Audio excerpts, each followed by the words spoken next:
everybody needs to ask the following question. What happens in Europe if this war with Ukraine, sponsored largely but not exclusively by Washington, ends? Well, if it ends, it's going to end, first of all, in a Russian victory. That's a foregone conclusion. Secondly, it will end on terms that Russia sets.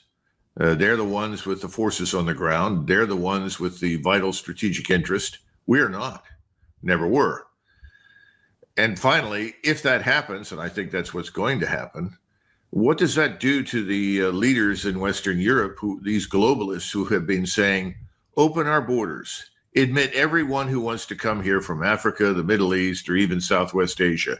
We welcome them all with open arms. We'll subsidize them, even though the majority are men and not even men, women, and children. We welcome everybody. And at the same time, we have to defend ourselves against a dangerously aggressive Russia that is bent on conquest and wants to conquer Europe. I mean, what happens to those two myths, if you will? Well, myth number one is everybody in Europe wants everybody who's come in there since 2015 to leave. All right, it's been 10 years. They want the vast majority of these unwanted migrants to get out. That's the real crux of the matter in England. It's the crux of the matter in France. It's the crux of the matter in Germany, anywhere you go. And you know this from personal experience. They want them out. Number two, there's no threat from Russia. And that's essentially what President Trump demonstrated on Friday. Look at the way he behaved. Look at the feelings that were expressed publicly between President Trump and President Putin. There is no reason for hostility between the United States and the American people and Russia and the Russian people. None. That was made very clear. To put it in the parlance of people down south, we don't have a dog in the fight, okay? So I think President Trump is going to sit there. He's going to be polite because he is, by nature, very polite. And he's going to listen to them. He's going to say, look, it's over. We refuse to go any further. We are prepared for a solution. And we discussed that solution with President Putin, and we think that solution under the circumstances is legitimate. We will not support Ukraine inside NATO. We will support a neutral Ukrainian rump state. Now, here's the kicker. If you, ladies and gentlemen from Europe, are determined to press ahead, that is your privilege. You are sovereign states. You can do it without us. That's what he's got to say. I'm removing our forces. We've got a lot of forces on the border. We still have a lot of people in and out of uniform in Ukraine. I'm getting them out. This war is over. I'm suspending aid to the man in costume here with his little pretend combat uniform. It's over. I'm not going to support this any longer. I've given specific orders to that effect. If that's unacceptable to you, once again, it's your sovereign right to do whatever you think is appropriate, but do not include us because we want nothing to do with it. That's really what he has to say. He can beat around the bush. He can be polite, but that's the message. And the real question is, how long will the globalists in charge last when that becomes clear? I don't think the vast majority of the Europeans have any interest in a war with Russia. I don't think they really believe the Russians are coming. Remember that movie back in the 70s? The Russians, yeah. Russians are coming. Yeah. They're not coming. He said, President Putin wants an end to the war. He does. President Putin doesn't want anybody else to die pointlessly. He does. This is over as far as President Trump is concerned. But for him to be effective, he's got to deliver that message to the NATO alliance. Now, you and I have talked about this offline. I think NATO is finished. I think the EU is on crutches.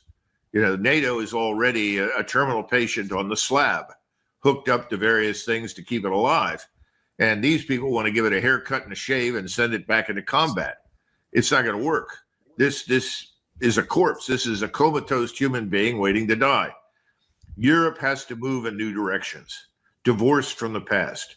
We've reached the historic inflection point, you know, what we call the strategic inflection point. Europe has to become responsible for itself. It has to answer the question, who's going to be your first responder? Because it's not going to be the United States. These are the things that President Trump has to make clear. Will he do that? I don't know. Will he buckle? Well, can you reconsider and say, well, after I talked to all of our allies, I realized we have to stay. No, come on. It's all nonsense. Well, and in fact, the allies certainly have a unified position, because for all the things you saw Ursula von der Leyen, as she was speaking, Zelensky was standing right next to her, and when his turn to speak, he added this. Putin has many demands, but we do not know all of them. And if there are really as many as we heard, then it will take time to go through them all. It's impossible to do this under the pressure of weapons. So it's necessary to cease fire. The Constitution of Ukraine makes it impossible to give up territory or trade land. So we have the potential there, and I guess you see on the screen there, some of the Europeans are showing up. That's live, I believe, from Washington, D.C. right now. It's Mark Rutte. You have, with Zelensky, his comments there, you have the potential there for some conflict, because Trump just less than a week ago mocked Zelensky for saying, oh, my constitution doesn't allow me to give up territory, because Trump said he worked out there's going to have to be some territory swapped to make that happen. And of course, the clear meaning is going to especially be in the Donetsk and Luhansk area, all of Donetsk, which Ukraine would have to withdraw from, the areas where they actually control some of the territory. And instead of acceding to that, Zelensky is entering this conversation saying, yeah, I still ain't doing that. What do you expect from this? I think it's time for President Trump to say thank you very much for traveling all this distance. I'm glad we had this exchange of views. My position is very clear, and I'm going to make that clear when I make a statement at the end of this meeting. And you are free to go before the press and explain why you can't support my position and why you feel differently. But that's the end of it. Look, the strategic inflection point has been reached. These people want this war to continue because it's critical to their position in office. How do you stand up in front of the Germans, the French, the British, everybody else, say, we've been lying. Russia really isn't interested in the war against us. Russia doesn't want to conquer Eastern Europe. Russia is not this permanent enemy that justifies the existence of this alliance. So under the circumstances, we agree with President Trump. If they did that, it would be over for them.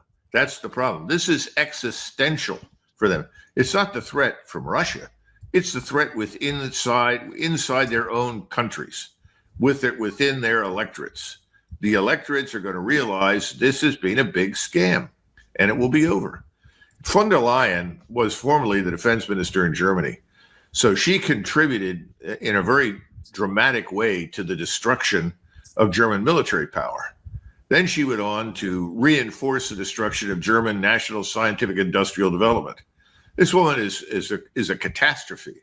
She's a burden to everyone. She needs to be thrown the hell out of office. And I think all of this will happen if President Trump stands his ground.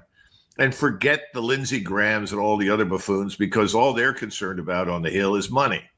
And if we don't do X, Y, and Z and continue this war in Ukraine, what does that do to the defense budget?